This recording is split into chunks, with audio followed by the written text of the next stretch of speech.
ایک آدمی عشاء کی نماز کے بعد اپنی بیوی کے پاس آیا اور اولاد کو سوتے ہوئے پایا۔ اس نے بیوی سے سوال کیا، کیا بچوں نے نماز پڑھی ہے یا نہیں؟ میرے پاس کھانا نہیں تھا، میں نے ان کو بہلا پھسلا کر سلا دیا، انہوں نے نماز نہیں پڑھی۔ انہیں اٹھاؤ تاکہ وہ نماز پڑھیں۔ اے ابو جاد الحق، اگر میں نے انہیں اٹھا دیا تو وہ بھوک کی وجہ سے روئیں گے۔ مجھے اللہ نے یہ حکم دیا ہے کہ میں انہیں نماز پڑھاؤں، ان کا رزق میرے ذمے نہیں ہے، انہیں اٹھاؤ، رزق اللہ کے ذمے ہے۔ اللہ تعالیٰ فرماتے ہیں وَأْمُرْ أَهْلَكَ بِالصَّلَاةِ وَاسْطَبِرْ عَلَيْهَا لَا نَسْأَلُكَ رِزْقًا نَحْنُ نَرْزُقُكَ وَالْعَاقِبَةُ لِلتَّقْوَىٰ، اور اپنے گھر والوں کو نماز کا حکم دے اور اس پر خود بھی ثابت قدم رہے۔ ہم تجھ سے کسی رزق کا مطالبہ نہیں کرتے، ہم ہی تجھے رزق دیں گے، اور اچھا انجام تقوی والوں کا ہے۔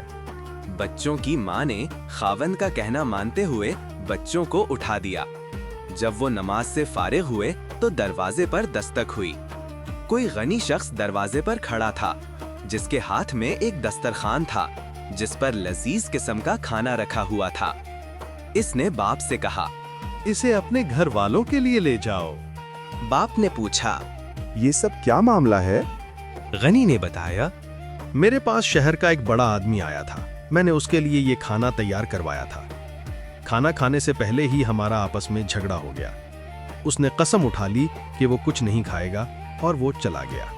بس میں نے یہ کھانا اٹھایا اور سوچا کہ یہ کسی ایسے شخص کو دوں گا جس کے دروازے پر جا کر میرے قدم خود رک جائیں۔